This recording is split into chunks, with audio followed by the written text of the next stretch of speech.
13 ଜଣ ଲୋକ ମଲେ ସେଟା ବହୁତ ଦୁଃଖର ବିଷୟ। ସେଥିରେ କିଛି ସନ୍ଦେହ ନୁହେଁ, କିନ୍ତୁ କୋଉଥିପାଇଁ ମଲେ କ'ଣ ମଲେ ତାର ତଦନ୍ତ ହବ। ଯେଉଁମାନେ ଦୋଷୀ ସାବ୍ୟସ୍ତ ହେବେ ତାଙ୍କ ଉପରେ କାର୍ଯ୍ୟାନୁଷ୍ଠାନ ହବ।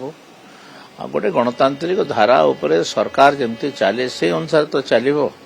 ସେ ଅନୁସାରେ ସେମାନେ ଚଲାଉଥିଲେ ନା ନାହିଁ।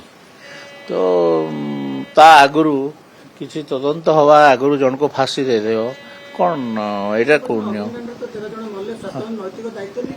ନୈତିକ ଦାୟିତ୍ୱ କ'ଣ? ନୈତିକ କ'ଣ ସ୍ୱାସ୍ଥ୍ୟମନ୍ତ୍ରୀ ନିଜେ ଯାଇକି ନିଆଁ ଲଗାଇ ଦେଇଥିଲେ କି? ମାହାଙ୍ଗାର ଟ୍ରିପଲ ମର୍ଡରରେ ମନ୍ତ୍ରୀ ସମ୍ପୃକ୍ତ ଥିବା ସତ୍ତ୍ୱେ ମନ୍ତ୍ରୀ ତ କାହିଁ ରେଜିଗ୍ନେସନ ଦେଲେ ନାହିଁ। ଦିବ୍ୟ ସିଂ ମିଶ୍ର ଗୋଟେ ଝିଅକୁ ଟିକ୍ ଟିକ୍ କରି ହାଣିକରି ତାର ପୋତି ଦେଲେ, ସେ ତ କାହିଁ ଇସ୍ତଫା ଦେଲେନି। ତାଙ୍କର ଉଲ୍ଟିଆ ଯୋଉ ଗୋଟେ ସାକ୍ଷୀ ଥିଲା, ସେ ସାକ୍ଷୀକୁ ଜେଲ ଭିତରେ ଆତ୍ମହତ୍ୟା ଦର୍ଶାଇକରି ମର୍ଡର କରି ଦିଆଗଲା, କାହିଁ ସେ ସମୟରେ ତ ଦିବ୍ୟ ସିଂ ଦେଲେ ନାହିଁ। କ'ଣ ନୈତିକତାର କଥା କହୁଛନ୍ତି ଏମାନେ?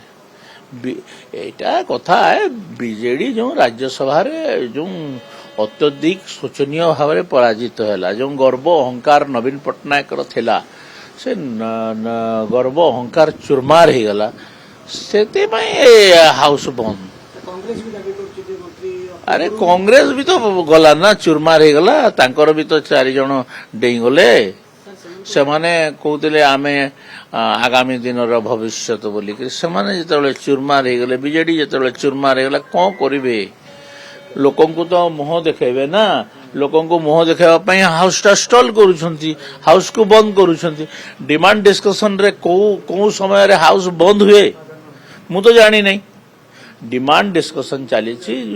ଲୋକ ଆମର ସମର୍ଥକ ଅଛନ୍ତି, ଆମର ବିରୋଧୀ ଅଛନ୍ତି।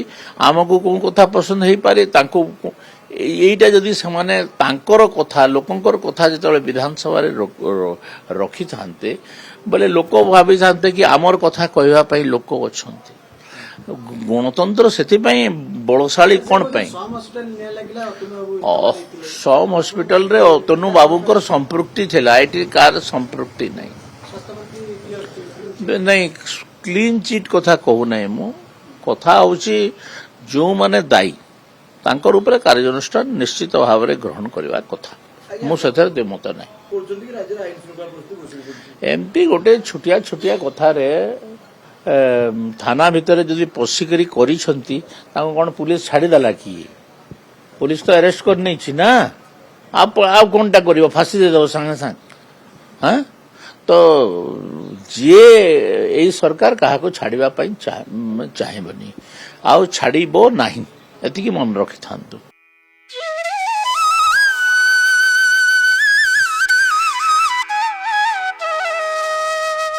Sibananda Centenary Boys School.